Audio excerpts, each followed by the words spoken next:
When you're not willing to just take what's available because it's not aligned with you, you want something that's aligned with you, you learn to create what's not there. And very often the world will catch up to you at some point, but you can't wait because it's too late. But it does mean that you're constantly forging a new path. And every time you do that, it means that you make a lot of mistakes in the process. So you have to be okay with that. You have to be okay with the setbacks and okay with, oh, well, that didn't work. What am I going to do now? Like pivoting is sort of how you get there. So you really have to have some kind of very clear idea of where it is you're going. You have to be willing to do what it takes and put up with the bumps to get where you want to go. And often you'll find a decade later, people will also want to go there. But it is hard when you're the first one. Welcome to Small Acts of Rebellion, a podcast where the unspoken narratives at the intersection of our personal and professional lives come to light. I'm your host, Heather Pridemore, your guide on this journey of discovery and defiance. Join me as we uncover the rebellious spirit that shapes our careers and lives. It's time to own your story. Are you ready? Today's guest is Jessie Rember, a seasoned attorney initially specializing in insurance and banking matters. Jessie's passion and dedication have evolved over the past decade, focusing primarily on the intricacies of estate planning. After the deeply personal experience of losing a cherished family member, Jessie recognized the need for streamlined and effective estate plans. Witnessing firsthand the complexities of probate, she resolved to ensure no one endures such hardship unnecessarily. Thus, her mission crystallized to collaborate with each client, tailoring estate plans that not only meet their individual needs, but also streamline the estate administration process. Beyond her professional endeavors, Jessie is actively engaged in community initiatives, serving on committees such as Senior Law Day in Adams and Broomfield counties, and contributing to the Orange Book Forms and Statutory Revisions Committee of the Colorado Bar Association, including the Medical Power of Attorney Subcommittee. In her downtime, Jessie finds solace in crafting and hobbies, from reading to spinning, knitting to sewing, quilting, and cross-stitching. Welcome to the show, Jessie. Because you make me sound so diverse and kind of important. You are diverse and kind of important. That's why you're here. I can't wait to tell your story. Oi, how much time do you have?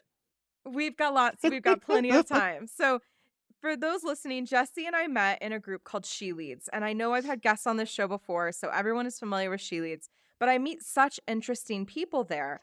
And Jessie has such a diverse career history, so many diverse interests that I thought, well, I have to have Jessie on the show. We just need to have this conversation.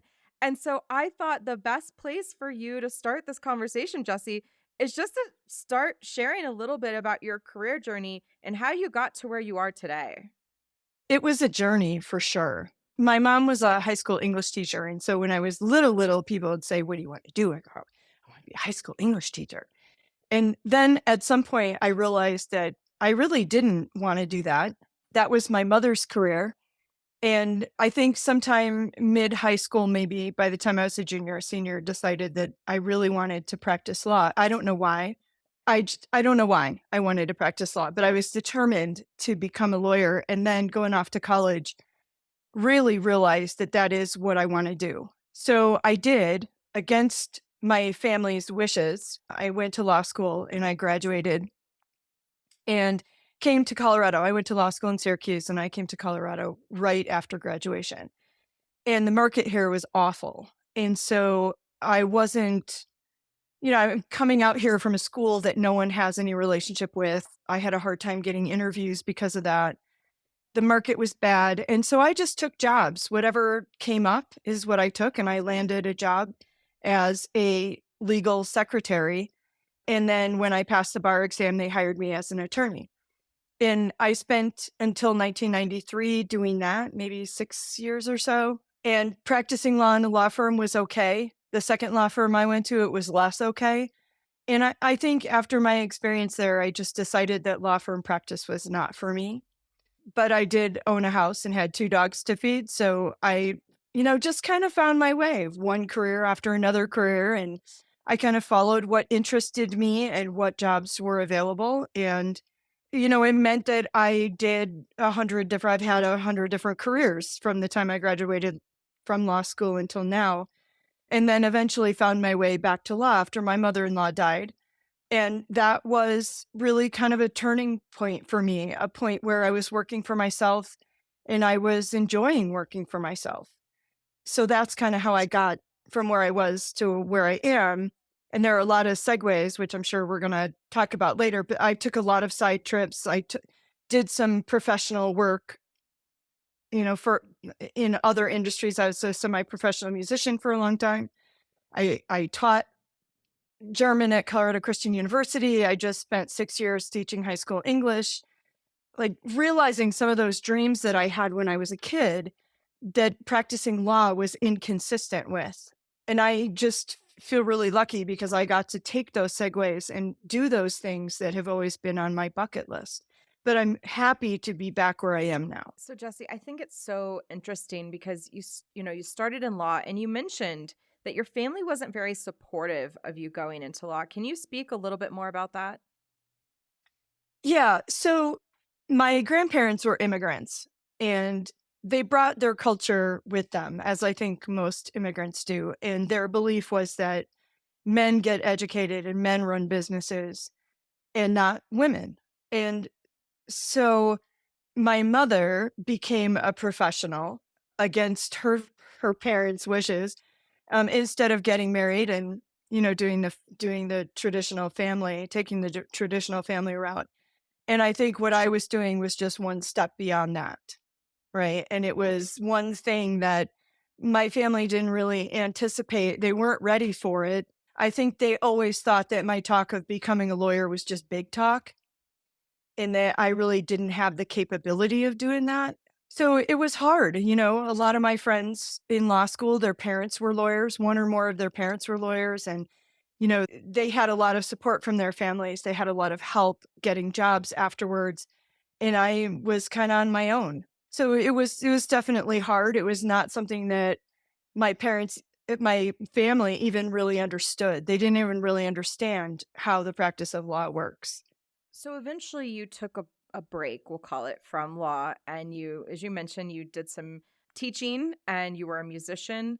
Did you find that your family's support was different when you were in those other roles? I think by that time, I don't think, I know by the time I was transitioning to some of these other things that I did, my relationship with my family was broken. And so it didn't really matter that they did or did not approve. I think my family would have been much happier had I become a professional musician, but that isn't the way things worked for me. That wasn't where my heart was.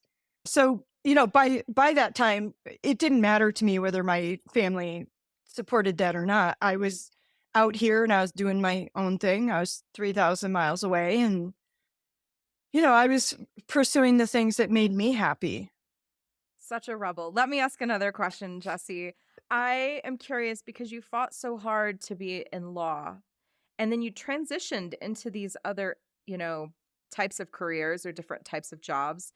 And I'm just curious, like, did you feel anything, any kind of remorse about leaving law to go do these other things, especially after fighting so hard to be a lawyer? Yeah. You know, being a lawyer is your identity. It's who you are. And it was really hard to walk away because it meant that I had to rebuild my identity. When I was no longer practicing law, I wasn't sure who I was. And I didn't have a family identity to kind of fall back on. And when I think back on those years, they were really, really hard. But I think it's those years of finding myself and feeling confident in myself is what allowed me to run my own practice ultimately. Those were really critical years for me. And I think part of moving around so frequently and wanting to take temporary jobs was allowing myself the time and space to rebuild myself, rebuild my identity. as to who I wanted to be, not who everyone else thought I was going to be. That's a really interesting process to consider, Jesse. Do you have any tips or insights after going through that experience for other people who might be trying to find themselves or rebuild themselves or sort of navigate a transition like the one that you did? Yeah, I think giving yourself the time and grace to do that can really change the trajectory of your life. I think, especially in today's culture, it's really easy to try to become someone else. And that's really just not going to work. It's not going to work well. And I know for myself, the biggest struggle was allowing myself that time. I got into my 30s and I thought, I'm 30 years old. How is it that I don't know who I am and I don't know what I want to do? I don't know where I'm going. It didn't matter in the long run when I let go of that. I'm 30 and I should be, and I should be this and I should be doing that, or I should be this type of person. Once I let go of that, then the changes happened. And I started to try things that I hadn't tried before, but I'd always been interested in. I became less afraid of changing, and I always left the option of being an attorney on the table. I never walked away from my license. I paid every year. Was inactive for a very long time, but I didn't want to give my license up because I felt that at some point I would want to come back. But I really think that my vision of what I wanted the practice to be and what it was misaligned. You know, I the practice I have today is the practice that I envisioned 30 years ago. But that's not the way the practice was. The practice had a very traditional structure. And that was a structure that just was not aligned with who I was and what my values were. So it kind of took law 30 years to catch up to where I was. And now there's this better alignment for me, and I can practice on my own terms and set my own standards. And so this works for me. You talked about values and alignment, and thinking just about my own story and the stories of other folks who've come on this show, Jesse. I think, I guess I'm just, and I'm talking a little bit just as I'm thinking, but you practice law, you're a musician, you taught school, you taught English, you taught German. And when I think about all those things coming together, I guess I just wonder, as you look back on all of those things, do you feel like they're all a part of like the whole version of Jesse? Or do you feel like those were just like explorations to figure out who Jesse was? I think 5 years ago, I would have said it was just exploration for finding myself. But today, I would say that all of those experiences gave me the knowledge and the confidence to do what I do today. And I think they each taught me a lesson that I really needed to learn. And some of them were painful. I was downsized out of 5 consecutive jobs. It was nothing I did. It's just that's the way the industry that I was working in was at that time. There was a lot of consolidation. And and so it really forced me to use those resiliency skills that I developed while I was changing careers often. But the career changing was not always my choice. Sometimes it was a family decision. A few years ago, I started doing tax resolution as an attorney. This is prior to my estate planning practice. And my husband made a job transition that meant we didn't have healthcare anymore. And I didn't have healthcare in my job. And if I was working in my own law firm, I wouldn't have healthcare. So it didn't, none of those options really solved the problem. So I became licensed as a high school English teacher because I could. I had the background and the experience for that. And I became a teacher because my family needed healthcare and I loved teaching. So there was kind of this perfect storm to create this career that I actually really, really loved. But at some point in that career, the school I was working for kind of restructured its benefits and I was no longer eligible for insurance. So And my family was now in a different financial position. So I started my own law firm and I segued from high school English teacher into lawyer.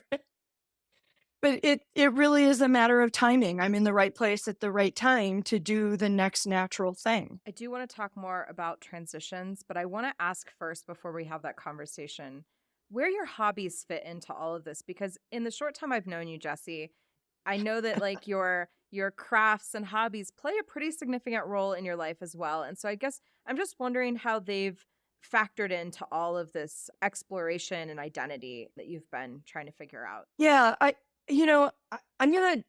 So way back when I was first an attorney and I had to write my first bio.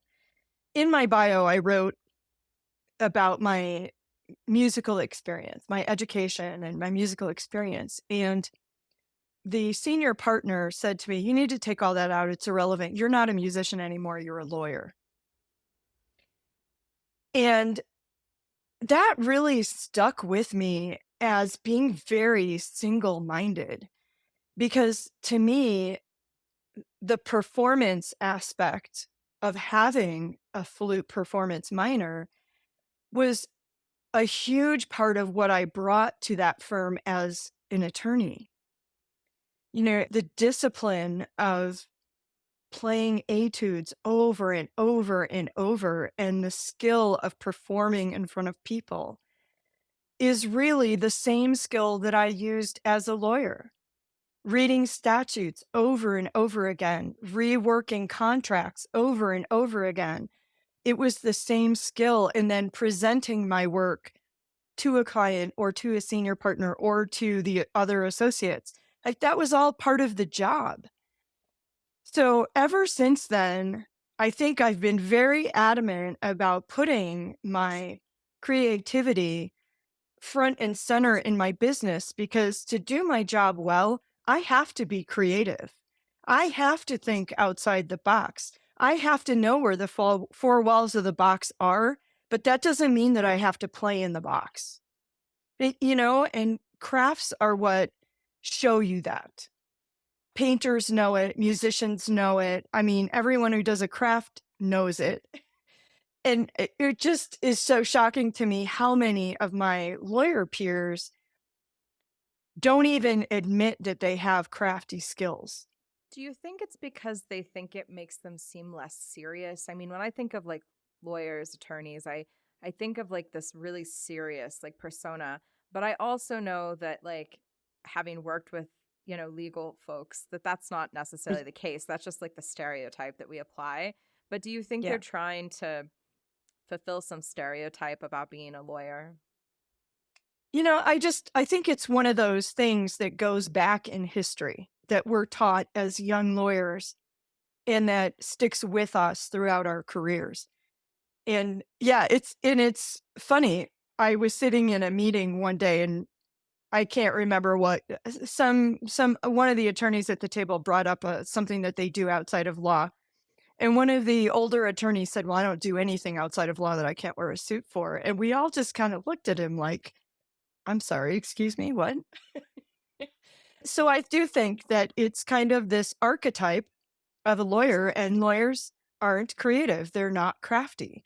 But quite honestly, if you're not creative, you're probably not doing a good job as a lawyer. I mean, if you aren't working with your client's needs, then you're working out of a textbook that was written for somebody else. Yeah, I want to segue here a little bit and talk about estate planning. And so in your bio, we've already sort of referenced that you had this personal experience that led you into estate planning. And so I was just wondering if you could talk a little bit more about that experience and then, maybe we could talk a little bit about estate planning in general. Sure. So my mother-in-law died, I think about 10 years ago now. And we hired someone who was a friend of my husband and I. We all went to church together. We hired him to be our estate planning attorney. I'm sorry, our probate attorney for that case. And he said to me, "Well, you can't do it on your own, and I can't do it alone. So I'm going to teach you how to do this. And then I want you to take over my business when I retire." And And it was just an incredible opportunity, and it just sounded all so interesting. And I said, well, sure, I'll try this out. Why not? And in the course of that probate, my husband was the personal representative, so I kind of got an up close and personal look at how probate actually works. It became really clear that the real problem with probate often is the will that was drafted to be probated. And this will was done by a very, very good attorney, but it was not a very, very good will. And there were a lot of holes in it. There were a lot of dangling pieces, let's say. So there was a special needs trust referenced in the will, but there was never money that was designated to go into that trust. So things like that, where the loops were just not closed. And I thought this made the probate 5 times harder than it had to be. There was not consideration given to trusts that existed before my mother-in-law died. I mean, it was just messy from the word go, and it ended up in with a lot of ancillary litigation. And it was just messy, and a lot of that, I would say 90% of it could have been avoided by drafting a really clean document. So when I saw that, I realized that this is the opportunity, not in the litigation, but in the administration, in the drafting of wills that are tight, that really look at a client 360 degrees and address all of the needs that should be and can be addressed within a single document. It was a shocking experience to see what my husband went through as the personal representative. And he's not alone. The longer I do estate planning, the more of these clients I run into. It's not probate that people are afraid of. It's having a shoddy will or not having their documents in order. Jesse, you and I have talked about this before, but I feel like a lot of people wait until they're closer to end of life to even start thinking about things like estate planning. And, my own personal experience, once I became a parent, that is when Mhm. I started thinking about it. So making sure that I had, someone who could take over the care of my child, and how would my funds be sort of allocated to their development, and making sure that they had the right resources growing up, and that they were hopefully living the same kind of life I would have provided if I were still here. And so being a parent is certainly a milestone where we think about end of life planning or estate planning. But I'm just curious, Jesse, like, for those who maybe haven't thought about this, or have thought about it but sort of feel apprehensive, because it can sometimes feel a little bit like about talking about death and Mhm. end of life planning. Do you have any just like high level initial thoughts that you could share with listeners about times that they should A, be thinking about this, and then B, the things that they should be considering? Okay. Oh, yes, I can answer that. So recently, someone asked me to consider putting together a seminar on the life cycle of an estate plan. So your estate plan starts when you're 18 and you get medical and financial powers of attorney. And then you have this kind of between 20 and 30, a very busy time in your life when you're getting married or purchasing a house or having a child. And all of those things need to be addressed in a will. So as you start becoming an adult and you have your first 401k and you have your first retirement plan, that's when you need to start thinking about what's going to happen afterwards, right? And often people wait until they have a child, or they wait until there's a divorce. And then, like, what happens? We've missed all these opportunities to kind of put your financial house in order. But I think really the critical time, once you turn 18, the medical and financial powers of attorney are critical, because your parents can no longer make those decisions for you. And it's often an eye opener to the parent when they get the call that their kid has been in an accident or something needs to happen medically, and they no longer have the authority to even make a doctor's appointment for their kid. So it needs to start at 18. And then I think as people start to put money in the bank and invest their money, that's the second opportunity to draft a will, because now you have assets and those assets need to go somewhere once you're gone. And then the next opportunity is when you're amassing wealth. And once you really start amassing wealth, and we are talking about millions, now you need a tax advisor to avoid federal estate tax.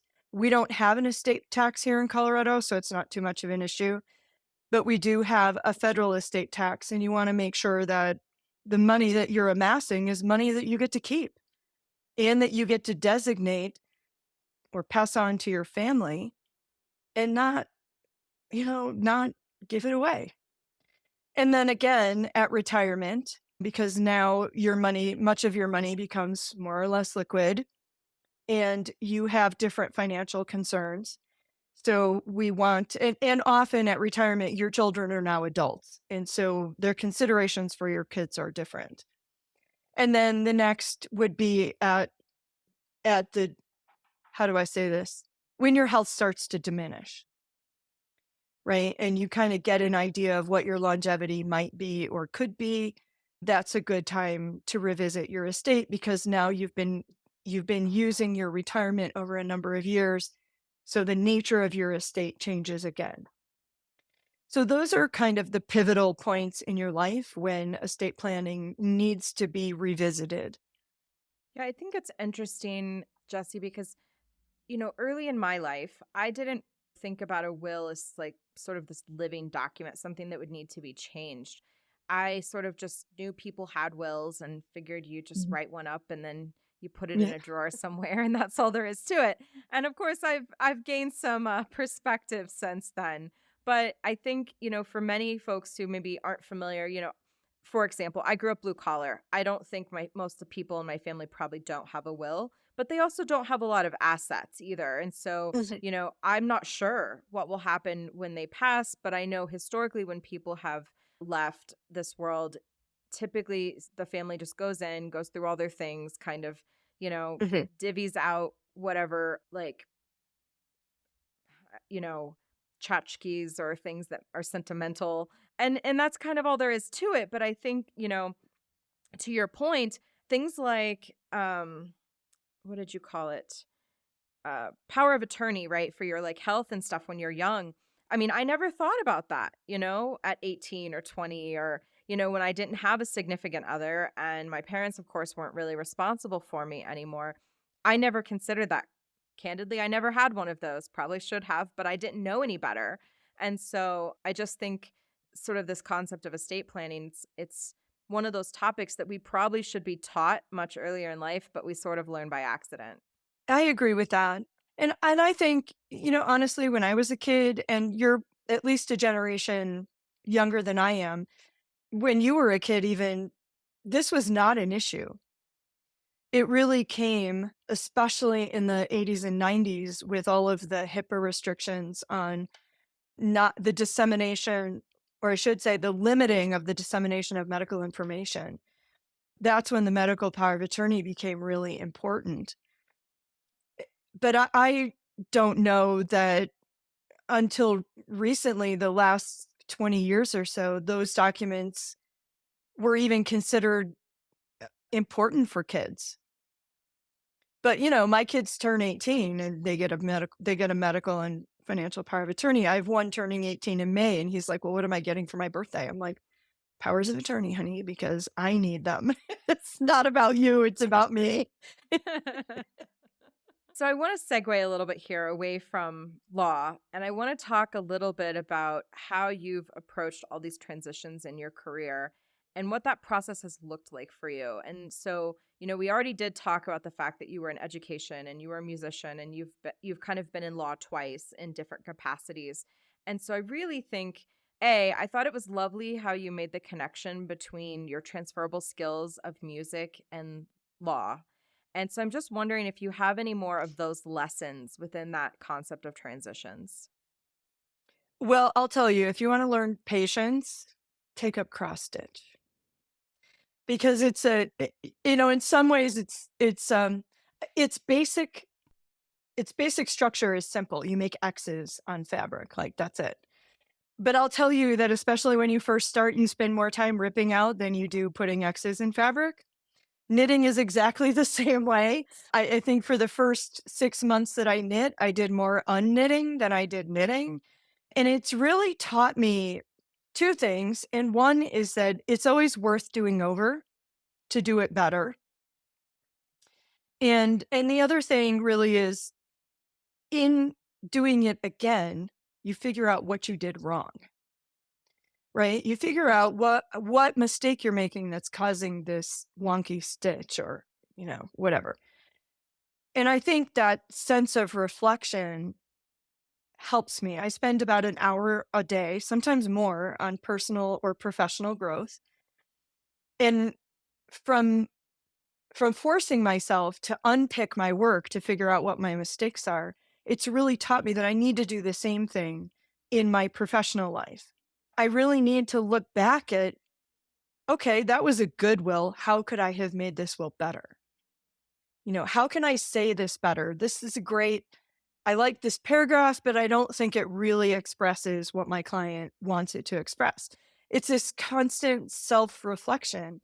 And I think when I was younger and going through transition, I looked at that self reflection as an opportunity to beat myself up over my mistakes. And my negative self talk was at a peak, I think, in my 30s.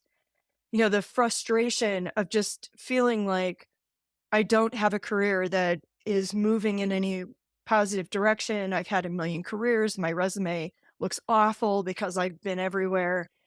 But I think as I've gotten older, I realized that what I should have been focusing on is not the failure, but on the lesson learned. And in my 40s, 50s, and now in my 60s, I've been able to look back at those and really derive the lesson that was there.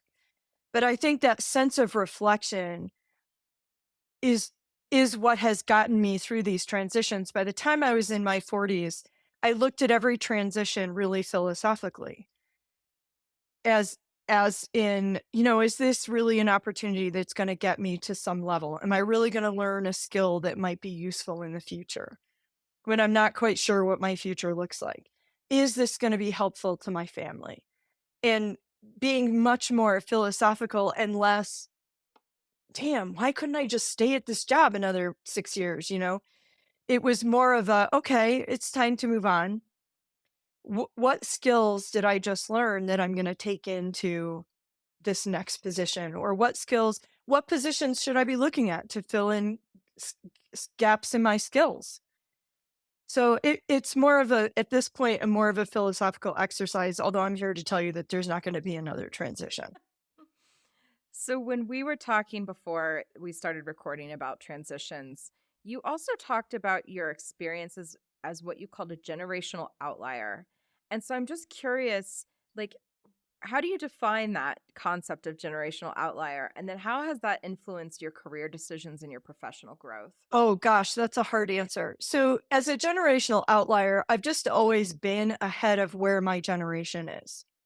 So, when I first started practicing law, I envisioned how I would like to practice law. And, it took another 30 years for the practice of law to come to that point where I could practice law the way I envisioned it. But I think that's always been the case. You know, when I when I really seriously got back into music and I was looking for an orchestra to play with, there were a lot of community orchestras and of varying qualities. And I was looking for something that would be a good fit for me. So me and about 5 other people got together and we created our own orchestra in our own image. And that was at a time when people weren't doing that. But I thought, why not? Like, we have the players, we have a conductor, we should just do it. And now all kinds of groups are doing that. And it's kind of interesting to see them crop up everywhere. But we were a decade ahead of that becoming a thing that musicians did. But, when you're not willing to just take what's available because it's not aligned with you, you want something that's aligned with you, you learn to create what's not there. And very often the world will catch up to you at some point, but you can't wait because it's too late. Had I waited a decade, I probably wouldn't have had the energy because I had young kids. I would not have had the energy to do that. But it does mean that you're constantly forging a new path. And every time you do that, it means that you make a lot of mistakes in the process. So you have to be okay with that. You have to be okay with the setbacks and okay with, oh, well, that didn't work. What am I going to do now? Like pivoting is sort of how you get there. So you really have to have some kind of very clear idea of where it is you're going. It doesn't mean there's a straight trajectory. Wow, words today. It just means that you have to be willing to do what it takes and put up with the bumps to get where you want to go. And often you'll find a decade later, people will also want to go there. But it is hard when you're the first one. Where did that come from? That desire to sort of forge your own path, to self-advocate, to rebel against, structures that already existed. I mean, where does that come from inside of you, Jessie? Like what cultivated that? What lit that fire for you? I think it came from need. Quite honestly, not having a relationship with my family meant there was nowhere to go when things didn't work. So there was no plan B. Whatever I wanted to do or was going to do for a living had to pay my bills. There wasn't a plan B. It's as simple as that. So I had to make it work. And if one avenue didn't work, I had to find another avenue. And, there have been a lot of mismatches between the career I chose or the job I chose and me. And I have come to learn that that's okay too. That's sometimes where you make the breakthrough, is realizing that that thing that you thought you wanted so bad is really not the thing that is. But let me just say, the dream of it is better than the reality of it. And so you can either stay there in the swamp, or you can crawl out, figure out what went wrong, and try another avenue. But I really think it was a matter of need for me. And then after I got good at the transitions, it became more of a, well, let's try this. Gosh, I've always wanted to do this. Or, wow, that job is open. Maybe I should try to do that. Sounds like there's a lot of curiosity there too, which I love, and doesn't surprise me because you are also a reader and a learner and someone who's just kind of always absorbing information. And so that doesn't surprise me in the least. But we are coming near the end of the show, and I want to sort of sum this up by saying, if someone said this show was too long, I did not listen, what is the one thing you'd want them to take away from our conversation? Wow, don't be afraid of change. Really, truly, don't be afraid of change. Once I figured out how to make transitions and make the transition work for me, it changed the playing field from being a limited playing field to being wide open. The world was there for me to take. That's such a huge perspective shift and such a powerful way to end the show. I just want to say thank you so much, Jessie. This was such a great conversation. There's so many wonderful nuggets buried in this episode. So I hope that people enjoy listening just as much as I enjoyed listening. Oh, Heather, thank you so much for the invite. This was really fun. If you enjoyed this episode and are seeking to redefine success on your own terms, subscribe to Small Acts of Rebellion and join a community that celebrates authenticity and personal growth.